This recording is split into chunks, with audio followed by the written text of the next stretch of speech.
बिहार में राज्यसभा का चुनाव हुआ था। इसमें प्रत्याशियों तो भाई जीत गए, जो जो एनडीए से उठा था। लेकिन थोड़ा चलते हैं विपक्षी दल में, थोड़ा बात करते हैं। आरजेडी के एक विधायक हैं फैसल रहमान, जो ढाका से हैं। वो अपनी माँ की तबीयत खराब था, इसलिए वो राज्यसभा चुनाव में मतदान नहीं दिए। और वो बोल रहे थे कि मेरी माँ से बढ़ के राजनीति नहीं है, मेरी माँ आगे है, अरे राजनीति बाद में है। भाई सोचिए भाई, आप जनता के लिए भाई खड़े हैं, आप माँ के इलाज कराने के लिए क्यों चले गए वहां पे? आप जनता के लिए खड़े हैं ना, आप जनता के लिए खड़ा हुई है ना। ये कितने लोग सवाल कर रहे हैं। सेकेंड नंबर आ गए हमारे वाल्मीकि नगर के विधायक सुरेंद्र प्रसाद कुशवाहा जी। सुरेंद्र प्रसाद कुशवाहा जी का एक अलग ही बयान है भाई। वो बोल रहे हैं कि पार्टी हमको निकाले चाहे कुछ भी करे, उससे हमको कुछ मतलब नहीं है, हमको मालूम ही नहीं था प्रत्याशी कौन है। भाई अजब खेल की गलत दस्तान, हमको मालूम ही नहीं था भाई। ऐसे ऐसे वो जवाब दे रहे हैं पत्रकारों के साथ में।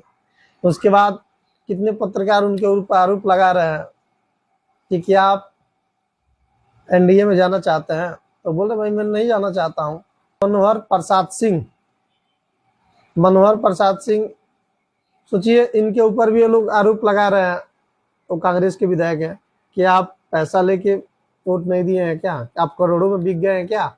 तो भी भाई बोल रहे हैं मैं पैसा वैसा नहीं लिया हूं। उसके बाद ये लोग और आरोप लगा रहे हैं कि आप बीजेपी में शामिल होना चाहते हैं, जदयू में शामिल होना चाहते हैं। तो ये बोल रहे हैं कि भाई मेरे लिए कुछ नहीं है, मैं कांग्रेस में हूं, कांग्रेस में रहूंगा। चलिए भाई, ऐसे ऐसे बहुत से लोग हैं, आदमी क्या करेगा भाई। उसके बाद आते हैं हमारे मनोज विश्वास जी।